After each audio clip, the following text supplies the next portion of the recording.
Hey everyone, thanks for joining me here at How Humans Heal. I'm excited to introduce you to my friend and colleague Bridgit Danner today.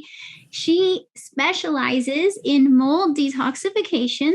She's a functional health coach and originally trained as an acupuncturist. Thank you so much for joining me today, Bridget. Hi, Doni. I feel like I have to mention too that we're also a set of triplets.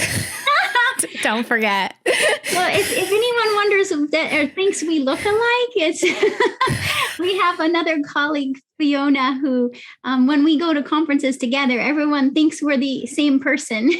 Yeah, everyone calls us each other's name. I have my hair up, but we do, Doni and I do look quite a bit alike. We have similar voices, similar body types.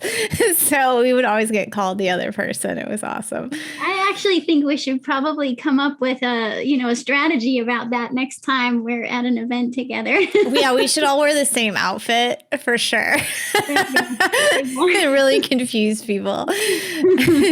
Oh my gosh. Well, I'm so excited to talk to you today because I know you have your new book out, let me see the exact name, the Ultimate Toxic Mold Recovery Guide, right? Very good. I know I actually entered it wrong on Amazon the first time I did. But yeah, this is it. I just got a paper copy Saturday, so pretty recent. Yeah, it's really exciting.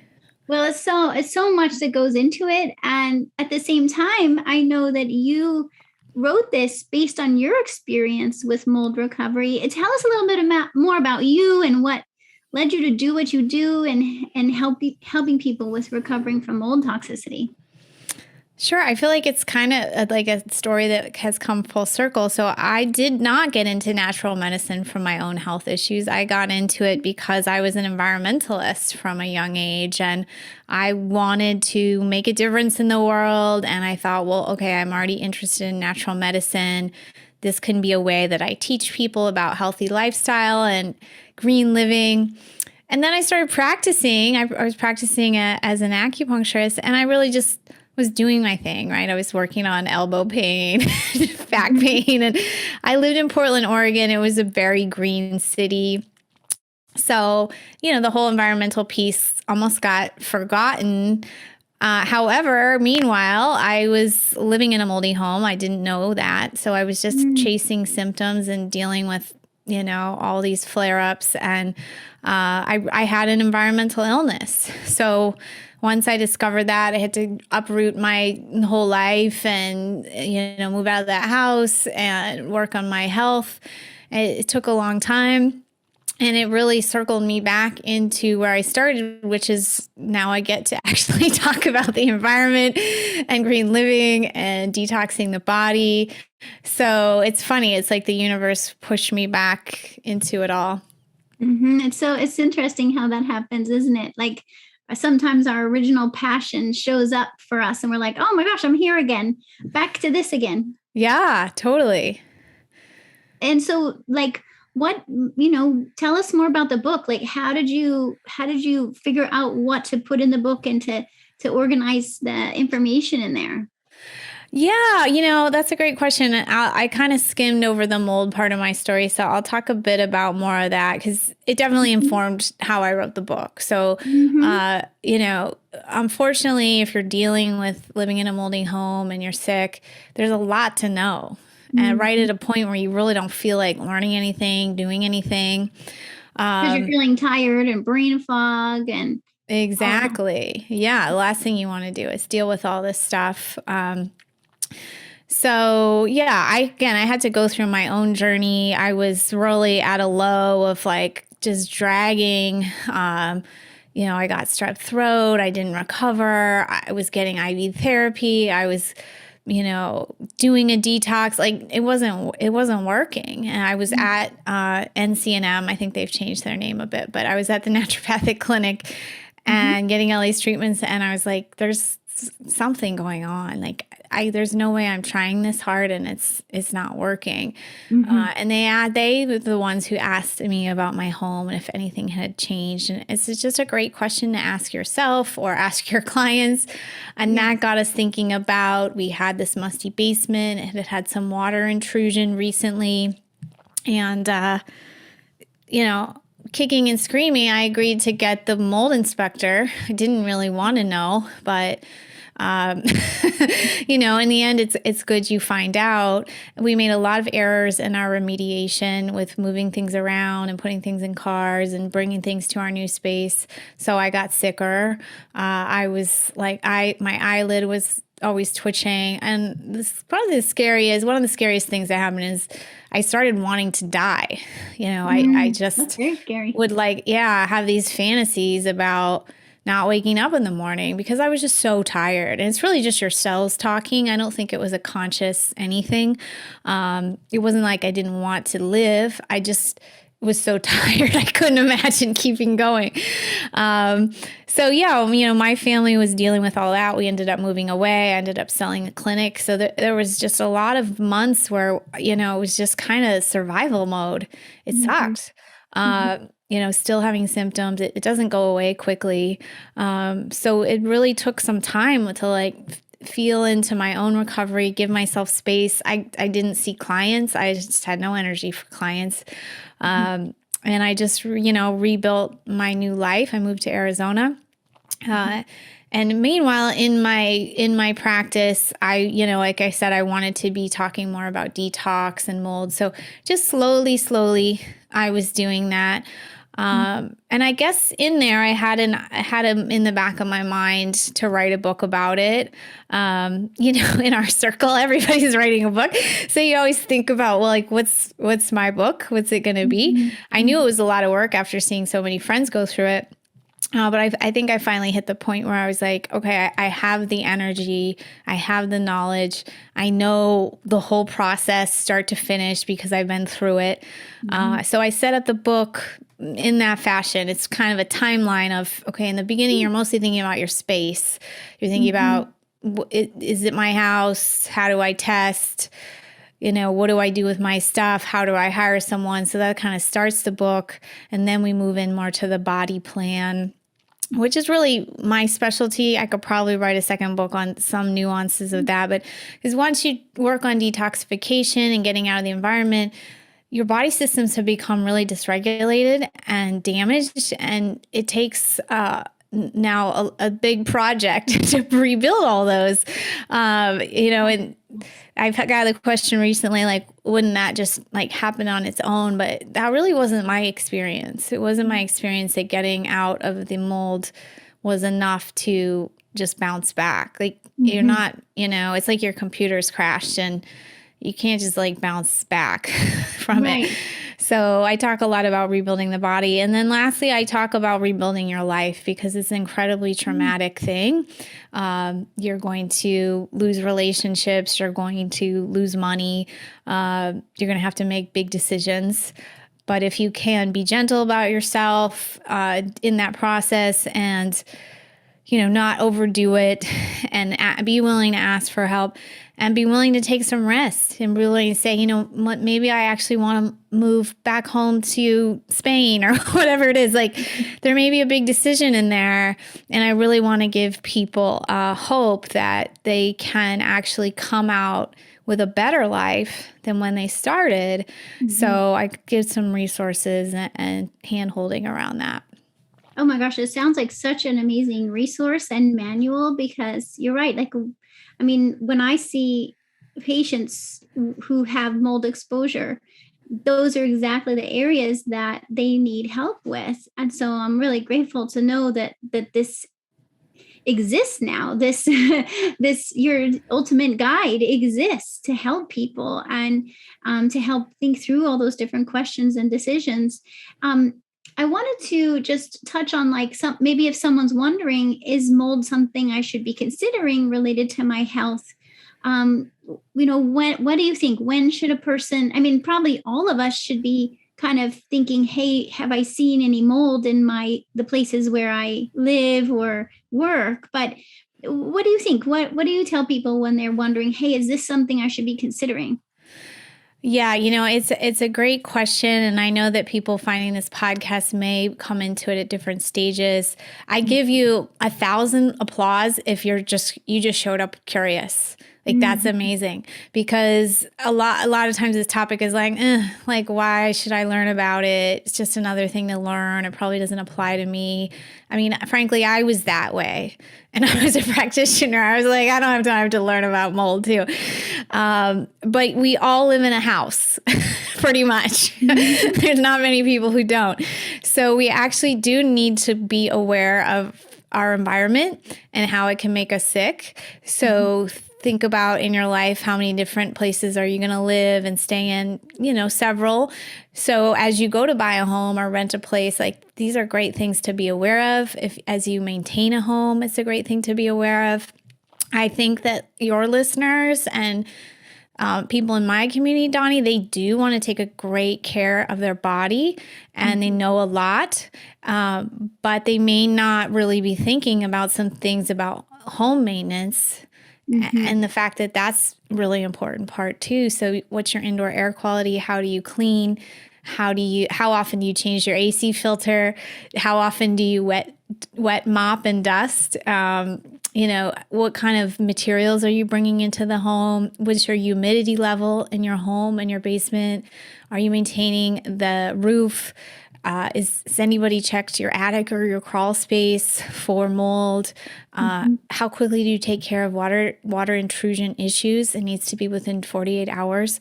So these are great little things I shouldn't say little. These are great big things to know about, just to have in the back of your mind. So that's piece number one, is like the home. Have there been any issues? Could there be any issues? And unfortunately, some issues that weren't handled correctly could still be a problem. That's just, it's not like now that it's dried up, it's not necessarily a problem, because it could be behind your walls. It can be sort of more dormant, but still off-gassing and stuff. So that's piece number one. Piece number two is your health. The tricky part with mold is that so many symptoms overlap with other issues. Thyroid issues, gut issues, mental health issues. It can affect any system in the body. It can affect your hormones quite a bit, which is something I really like to talk about.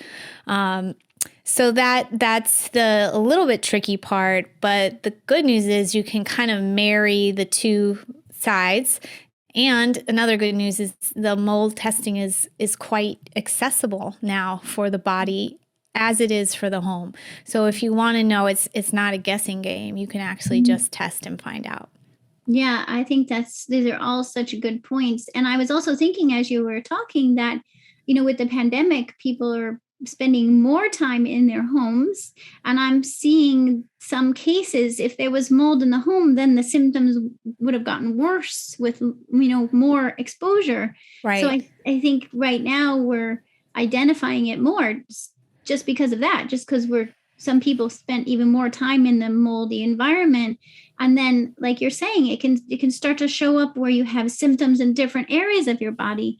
One of the things, and I'm curious about your take on this, one of the things I often will notice is increase in allergies. So if a person's like saying they have more allergies either to to dust or pollen, or also allergies to foods, right? Like more and more reactive to their environment. This histamine, signals of histamine being high, or even sinus infection, sinus congestion, right? It's like all this histamine is around. And I think that's when I oftentimes will be like, okay, we got to test for mold.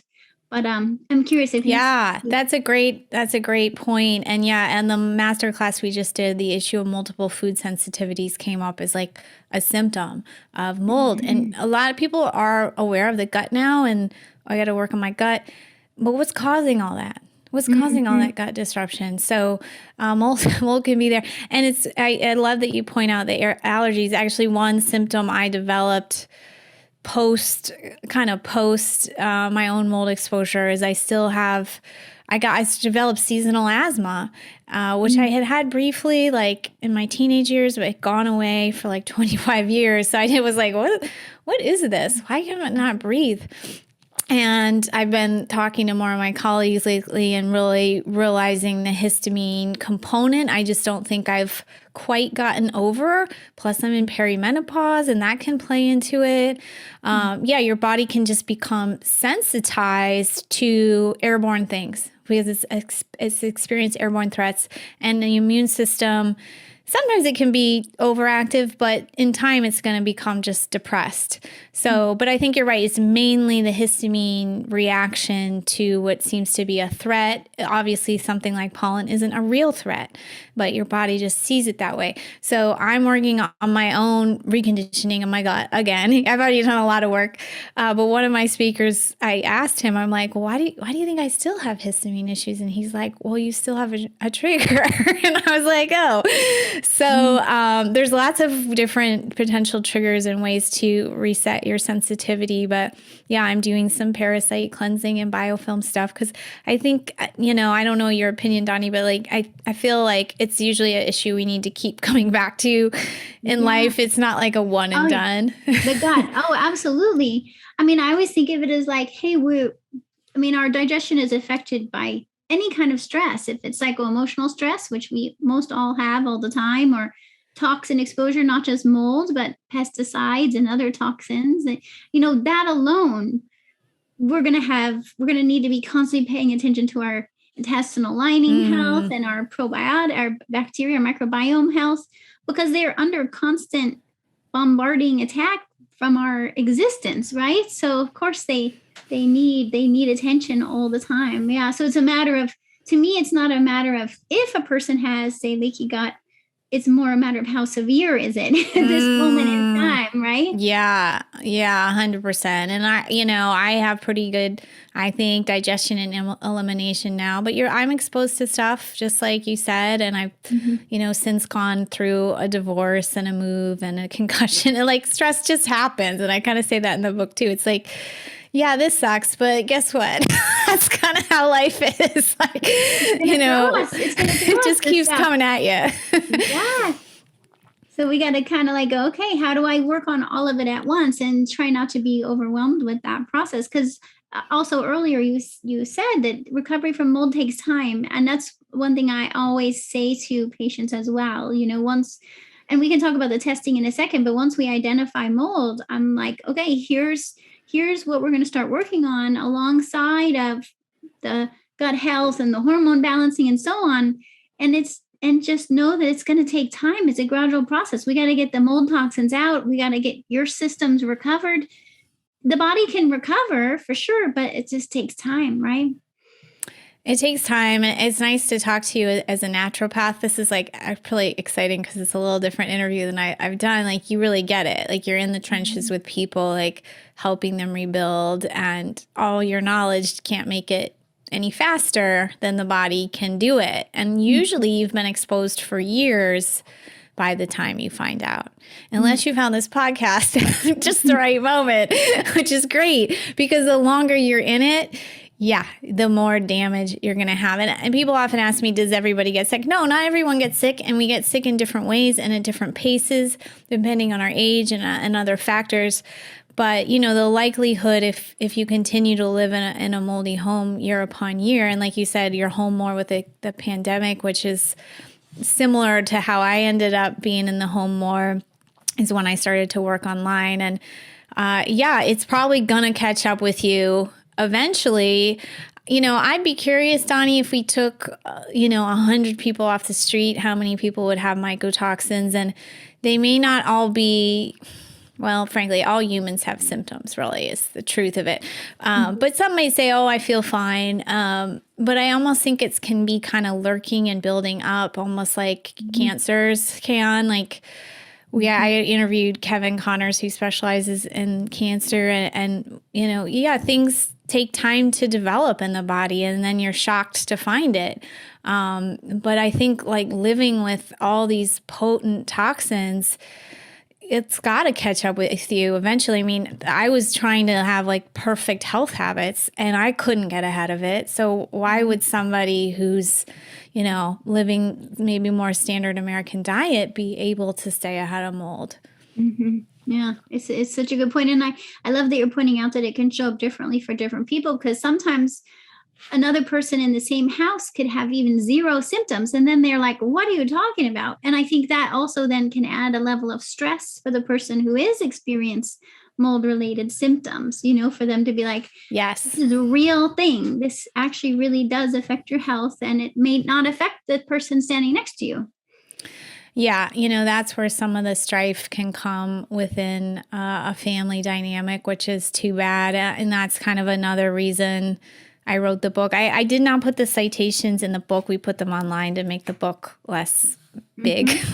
But we do have a chapter. It's my favorite chapter, honestly. It's just the mechanisms by which mold affects your body systems. And honestly, Doni, like now that I have this book, I'm like, is anyone going to read this big book? I don't know if anyone will. But, anybody some who's people struggling with mold recovery, I'm sure they are. Yeah, I mean, like you said, it's a great resource. There's nothing quite like it. I don't know how, with people's attention span now, how many people, but say you buy it for yourself and you highlight a few things for your spouse and you're just like, could you just read this section? Because this is exactly what I'm experiencing. That maybe some of the little bit of proof and background a person needs to be like, okay, like I'm hearing this. I'm going to support you and, taking these big steps to move and make these changes. Yeah. And like you mentioned before, there's some cost involved. So it's like, and when it's shocking to think, oh my gosh, is my home, and then maybe my clothes and my furniture, and this mold can kind of get in everywhere, right? So it's shocking to think, what am I going to lose? It's also a lot of grief to process. Yeah. It's a lot of grief. Yeah, I had items that I would like have a nightmare that night after I gave them away, and yeah, it's a lot, and different people manage that differently. I've kind of seen all sides of the spectrum on that. But yeah, that's kind of why I include it in the book, is like, I kind of know the freak outs you're going to have at different points because I had them. Might as well like detail them and study them and figure out what to do, strategize about it ahead of time. Yeah, absolutely. Exactly. Something a lot of people don't know is that too much stress can actually create an abundance of health problems like high blood pressure, high blood sugar, anxiety, migraines, insomnia, even fertility issues. This is because high stress puts your adrenal glands on overload. They release cortisol and adrenaline, which controls your digestion, hormones, immune system, energy, focus, and even your emotional response. So how can you beat stress when you don't know where to start? That's why we have a free 7-day stress reset program. It's designed to help support weight loss, digestive healing, and hormone balancing. It includes support for integrating self-care, daily tips come to you by email and video, gluten-free, dairy-free meal plans, as well as grocery shopping lists, journal pages, and more. This free program will help you beat stress and put you on the path to wholeness in your body. Get your plan now for free at drdoni.com. So let's touch on the testing, because I'm with you. Like, I'm so glad that we can accurately test for mycotoxins in the human body now, because before it was always like, well, and people would be doubtful because they can't exactly prove it, right? They'd be like, well, I think I might have mold symptoms, but I'm not sure, and trying to get in, but it's still not testing that like you're going to get from sort of your primary care doctor, right? Like, let's talk about that. Like, how, if a person's really worried about this, how are they going to get this testing? And, how can they advocate for themselves in this related to testing? Yeah. So you're kind of referring to before there was this urine testing, people would, a very small amount of practitioners would use blood markers of inflammation, basically. They were not markers of mold per se. It was just sort of like when we see this constellation of lab results, we can surmise it could be mold. But now there is an at-home urine test you can take for one of the toxins that mold puts out. And, it's pretty easy because it's kind of progressive. It's not going to be issued by your typical primary care doctor. You may be able to pay for it with like a flex spending plan. That could be possible for sure.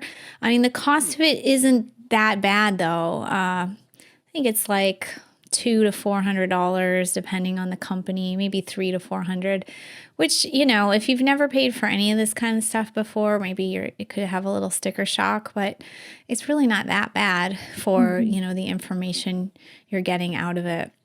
And especially before you're going to invest on changing your home or your furniture, like better to spend a few $100s and find out, hey, do I have mold toxins in my body? If so, okay, now I can think about these other more expensive decisions. Yeah. So it's again, going back to the two branches, and then we've got your home, and that really depends. Do you rent or own? Is it your work? Is it your home? Like, what's the situation? I would say the gold standard there is an inspector who will look for the sources and do multiple tests. There isn't any one test that is kind of a DIY perfect test, but you may want to start with some of those just to gather information.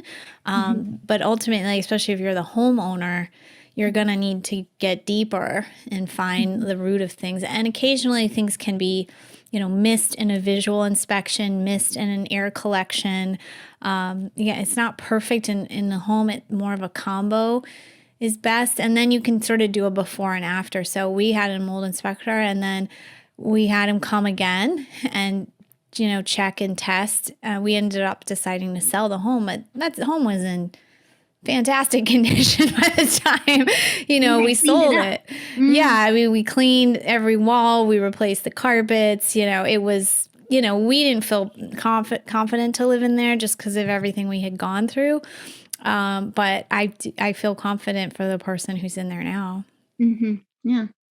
And when you, like, I know, you know, in the book, you have all of the suggestions for recovery, but give us a little hint now of like how can a person prioritize? What do you recommend that they start with if they're thinking about, you know, this process of recovery? What does that look like? Yeah, I think I put basically 3 steps on the body. Well, maybe we could say 4, because one is sort of that information gathering we just talked about in the home. And then the next step would be to check the foundations, and are you doing those things? And I'm sure, Doni, you would agree with those ones, like getting a good night's sleep, getting movement, getting sunshine, having good relationships, eating real food, taking some basic good supplements, making sure you're pooping.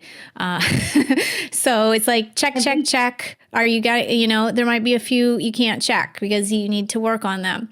But those are the foundations. And then you can move into detoxification. So I put my 5 favorite techniques and my 5 favorite supplements. And I mentioned some more techniques because I'm pretty into techniques. And by techniques, I mean things like dry brushing, rebounding, which is a mini trampoline, getting a massage, using the sauna, doing coffee enema. These lymph movers are very powerful when you're trying to detoxify. They were my most powerful tools. Sometimes you may have to see if it's too much for you and go slow at the beginning type of thing. But I found them super helpful. And then the supplements, my top 5 I listed were CoQ10, glutathione, broccoli seed and sprout, electrolytes, and binders. I think, you know, with a book, you're going to have to organize things. So I put those as my favorite. There's certainly other options. And then from there, for kind of like the last step, it's more about like rebooting your body systems. And this was a tough one to organize. So I did it by the 10 common symptoms you might have. So one would be like brain fog. So I talk about some additional tests you can run, supplements I like for brain fog, kind of the concept of why your brain is inflamed and kind of misfiring right now. So that's sort of how I organize. You don't have to do all of those systems if they're not all acting up for you. But if you have one of them, then it gives you a lot of tools to dig in. I love that you start from like a foundation and then build up, because it's so sometimes we think we need to go to some specific thing first, but if we don't have like the basics of our self-care routine, then it's hard to support detoxification. And really, we want to ultimately support our bodies to naturally move these toxins out. And I really hear that from what you're saying. We detox through our sweat, like that's where like sauna. we detox through our bowel movement, through the stool. So we got to keep that going. We got to, right? So it's like, is that how you would think about it? Like, yeah, exactly. Moving out? Yeah. Yeah. And if you skip a first step, it can really inhibit your ability for the other steps to work. So I think that is probably in line with naturopathic thinking as well. Yeah. And I think our American mindset is we want to skip to like the sexiest treatment we can. Like, oh, I heard about this cool thing, like chelation therapy or whatever. I'm like, don't be jumping into that right now. Yeah, it's so important to pace yourself. Yeah, because if you push too much, you're going to feel worse, right? Yeah. And one thing I see that I don't unfortunately always see echoed in our community is like if you have symptoms from doing a technique or a supplement, like you feel more inflamed, like that's bad. Like some people will say push through that. No, occasionally you're going to hit that accidentally because you have to find your limit. But yeah, that means that you cannot exit the inflammatory toxins as fast as you're liberating them. So no, it is 100% not a good thing to feel worse when you detoxify, right? Yeah, that's not how it works. Yeah, I always say, like, if you feel worse, back off and let's figure out what needs attention before you go forward again. Yeah, I have wrote an ebook about side effects because I think we can have an emotional response to them too. Like, oh, I can't do this. This is wrong. And why'd you sell me this? It's like, no, it's not that simple either. Like maybe you just need to back off or maybe you skipped one of those foundational steps. Some things that I sell and that you sell, Doni, are probably pretty potent actually. And you have to, consider that, I learned somewhere that some of the herbs and stuff they sell at the grocery store, they're not as strong because they're over the counter. So some of the things that we sell are pretty strong. So you better be, conscious that, they have effects. They can have really good effects, but they can have side effects of die off or moving toxins too quickly before is more than your liver can keep up or more than you're eliminating them through stool. And I think a lot of times people hear about binders, but that's in a good example of like, it's if you just dive into taking a bunch of binders and your bowels aren't moving or you're not hydrated, you're not going to get the benefit of it. Yeah, unfortunately, binders can back you up, but I am just formulating a blend and it has some ingredients to keep it moving. Very smart. Yeah. Yeah. I'm not really a person who gets backed up easily, but many people are. So you just have to be, watching all the dials. And as much as I like it to empower people to do things themselves, because I do believe in that, I think it's really also wise to have different mentors and practitioners that you utilize. I had many. I still have many, because you can't see yourself like objectively, right? Yeah. No, it definitely helps. I always rely on others for, just giving you more insights. And this is also makes me realize, like, I know you also not only have the book, but you offer support through an online program so people can get support from you, along the way, either in your live or program that you have available online in the future, right? Yeah. I mean, right now in this moment, we have kind of a la carte, like lab testing and reviews, and we do consultations. That seems to have been pretty popular with people. As part of this masterclass, I will have like a 4-week little course and it's like super affordable. And then we're kind of pondering what else in the future to offer, maybe just based on what we're seeing people want, frankly. Oh, I think it's great. I mean, because sometimes it helps to just have like a shorter, like your masterclass, a couple weeks of just like, okay, kind of like help me get some momentum and some strategy and focus around this whole project of detoxifying mold. And then, see what additional support you might need along the way. Yeah, exactly. I love it. So I'm going to definitely be sharing, your website, your link to your book, the link to your masterclass, the Toxic Mold Masterclass, which is, I mean, we could probably find all of it from your BridgitDanner.com, right? Yeah, until the masterclass is sort of behind us, we're not talking about the book as much. We're also waiting on the book audio version. You can find it on Amazon, but yeah, once it's more solidly out there, we'll link to the book as well from, my main site is just BridgitDanner.com. Which is BRIDGIT. Right? Yes. Thanks, Mom and Dad, for making that extra hard for everybody. There's a D and 2 I's. And then the last name is DANNER, right? Yes. Yes. Yeah. So just in case someone's listening without having it in front of them, BridgitDanner.com. And oh my gosh, earlier it reminds me, one of the other things that you and I have in common is Portland, Oregon, because I lived there most of my childhood in Oregon. Oh, I don't think I remember that. Okay. Yeah. So maybe that's also what makes us a little similar, is that that location. Yeah. I didn't think I'd ever leave. There's definitely something special about the Northwest, but it's also very wet, which is something I'm not such a fan of anymore.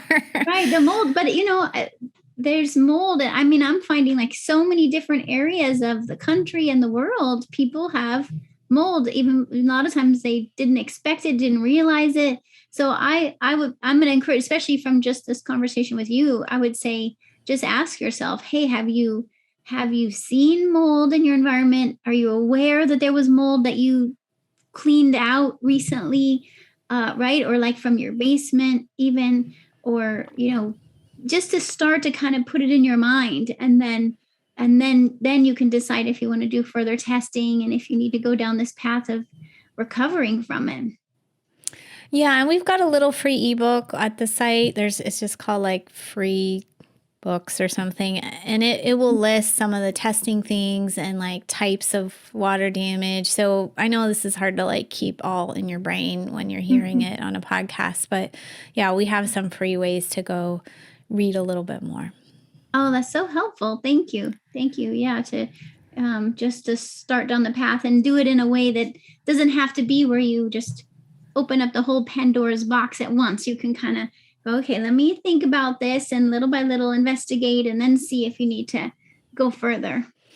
Exactly. Yeah. And I think that slow and steady is really what's going to keep you in a place where you can stay grounded and kind of heal and make good decisions. Like, we don't make good decisions from a frantic place.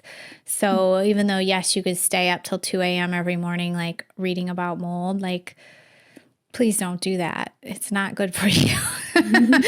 Get to sleep, right? Take your little valerian if you need it. And, just little by little. I mean, even me being a practitioner, I was still a mom and a business owner. Like, I couldn't study all the time. So, just study, just look for like what is in front of you right now to do the next step. Well, thank you so much for joining me today. Bridget, it's so great to get to talk to you. I'm so glad you're feeling better, recovering from all this mold and into your new life, sort of your post-mold life. Yeah, thank you. And it was really fun to talk to you about just kind of the practice of all this. I feel like we have a lot in common with how we probably treat people. So that was super fun, Doni. Thank you. You're welcome. And congratulations again about your new book. Happy for you. Thanks, everybody. Appreciate it. Thanks for listening to How Humans Heal. If you liked this episode, leave a rating and a review. And for more resources, visit drdoni.com.